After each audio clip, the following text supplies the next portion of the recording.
ზელაკი, რომელიც რკინისგან არის დამზადებული, მისიარებს 22 ზედაპირზე და გასიალდა 900 მეტრს.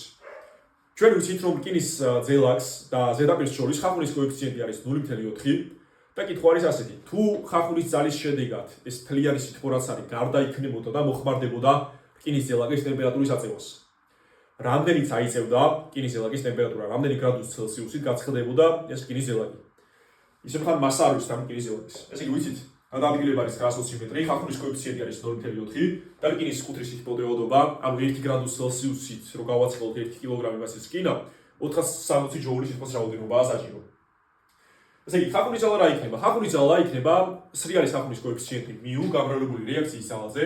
რა თქმა უნდა, რეაქციის ძალა და სიმძიმის ძალა ტოლი არის და გამოდის μmg, ეს ხახუნის ძალა და შესრულებული მუშაობა ხო იქნებოდა -μmgs, რადგან სხეული გადაადგილდება მარჯვნივ, ხახუნის ძალა არის მარცხნივ, მაგრამ მოდულში ეს გამოვა μmgs, რაც მთლიანად გარდაიქმნება cm დელტა-t-ში, რომელიც არის სითბოს რაოდენობა, როდესაც რკინის ზელაკის ტემპერატურამ აიწია რაღაც დელტა-t-ში. მასები შეიკვეცება, რაც იმას ნიშნავს, რომ საერთოდ აყოფილად დამოკიდებული რკინის ზელაკი 2 კილოგრამი იქნებოდა 20 კილოგრამი თუ 350 კილოგრამი. და დელტა-t გამოვა μmgs გაყოფილი c-ზე. μ არის 0.4, ხახუნის კოეფიციენტი რკინის ზელაკს და ზედაპირს შორის.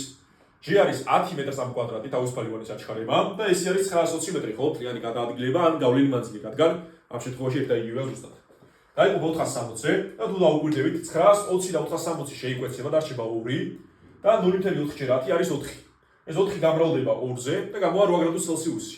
ესე იგი, თუ რკინის ზელაკი, რომლის ხახუნის კოეფიციენტი არის 0.4 ზედაპირთან, 920 მეტრს გასრიალდებოდა და მთლიანი ეს ხახუნის ძალის შედეგად რა სითბოცარი გარდაიქმნებოდა ამ რკინის ზელაკის შინაგან ენერგიაში და მის ტემპერატურა აიწევდა 8